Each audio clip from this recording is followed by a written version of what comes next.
friends, you might notice someone familiar behind me. It's Matman. I did the Matman song, so if you want to go check out that video, you can right after this.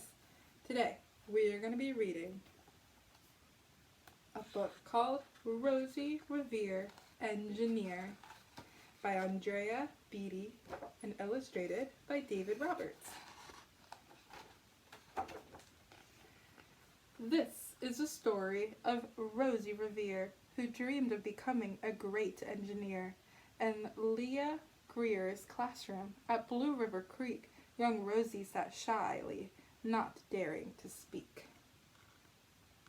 Which one do you think is Rosie? But when no one saw her, she peeked in the trash for treasures to add to her engineer stash. And late, late at night, Rosie rolled up her sleeves and built in her hideaway under the eaves. Alone in her attic, in the moon high above, dear Rosie made gadgets and gizmos she loved. And when she grew sleepy, she hid in her machines far under the bed where they'd never be seen. Look at all the wonderful things she's made. And all the different objects she's found in the trash. What do you see that's familiar? I see a paper towel roll, an airplane. I see some books and scissors, a helmet, even some elephants. What do you see? When Rosie was young, she had not been so shy. She worked with her hair swooping over one eye and made fine inventions for uncles and aunts, a hot dog dispenser, and helium pants. What do you think is happening over here? Helium pants. Do you know something that you hold with a string that floats in the air that's full of helium? A balloon. I think those pants turned into a balloon and floated off into the sky. Good thing she has a string on him. The uncle she loved most was Zookeeper Fred. She made him a hat to keep snakes off his head. From parts of a fan and some cheddar cheese spray, which everyone knows kept the pythons away. That's so kind of her. She made a gift for her uncle, something that was really useful. And when it was finished, young Rosie was proud, but Fred slapped his knee and chuckled out loud. He laughed till he wheezed and his eyes filled with tears, all to the horror of Rosie Revere. How do you think she was feeling?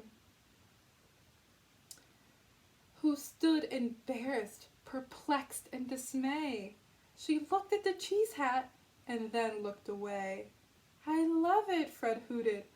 Oh, truly I do. But Rosie Revere knew that could not be true. Was he telling a story? Was he being truthful that he liked it after he laughed? But Rosie Revere stuck the cheese hat on the back of her shelf, and after that day kept her dreams to herself.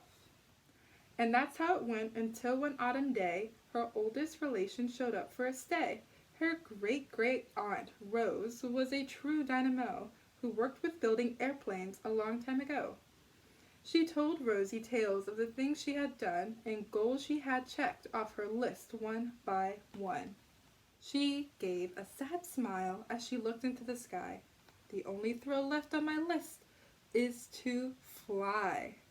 But time never lingers as long as it seems. I'll chalk that one up to an old lady's dream. That night, as Rosie laid wide-eyed in bed, a daring idea crept into her head. Could she build a gizmo to help her aunt fly? She looked at the cheese hat and said, "No, not I." But questions are tricky and some hold on tight, and this one kept Rosie awake through the night. So when dawn approached and red streaks lit the sky, young Rosie knew just how to make her aunt fly. So she thought about this all night. She could not sleep. She wondered and wondered, and I think she found an idea. She worked and she worked till the day was half gone, then hauled her cheese copter out onto the lawn to give her invention a test just to see the ridiculous flop it might turn out to be. Do you think her gizmo might turn out to be a flop? That means, do you think it won't work? I think Rosie has a lot of skill and she thought about it all night. It could work. What do you think? Strapped into the cockpit, she flipped on the switch. Flip! The Hello Cheese copter sputtered and twitched. It floated a moment and whirled round and round and froze for a heartbeat and crashed to the ground.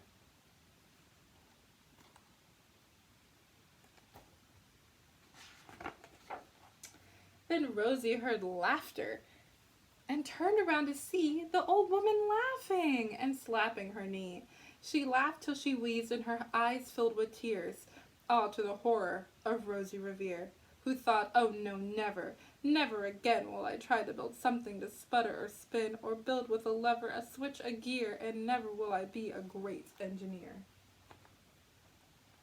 Doesn't that look familiar? Didn't someone else laugh so hard at Rosie's invention? I think that made her really sad again. She was really disappointed in herself. She turned around to leave, but then great Aunt Rose grabbed hold of young Rosie and pulled her in close and hugged her and kissed her and started to cry. You did it! Hooray! It's the perfect first try. This great flop is over. It's time for the next. Young Rosie was baffled, embarrassed, perplexed. I failed, said dear Rosie. It's just made of trash. Didn't you see it? The cheese copter crashed. Yes, said her great aunt. It crashed. That is true. But first it did just what it needed to do. Before it crashed, Rosie, before that, it flew. That's so true. In order for something to crash, it needs to go up to go down. So her copter flew. Your brilliant first flop was a raging success. Come on, let's get busy and on to the next. She handed a notebook to Rosie Revere, who smiled at her aunt as it all became clear. Life might have its failures, but this was not it. The only true failure can come if you quit. They worked till the sun sneaked away to its bed. Aunt Rosie tied her headscarf around Rosie's head and sent her to sleep with a smile ear to ear, to dream the bold dreams of a great engineer. Look at all the tools and materials they're using to build the next copter. Paint, saw, glue, tape, scissors, belt. At Blue River Creek, all the kids in grade 2 build gizmos and gadgets and doohickeys too. With each perfect failure, they all stand and cheer, but none quite as proudly as Rosie Revere. The end. I hope you're able to make something too that you're proud of, and if it doesn't work the first time, try again and you'll get better at it. Thanks for joining the story with me, friends. Bye!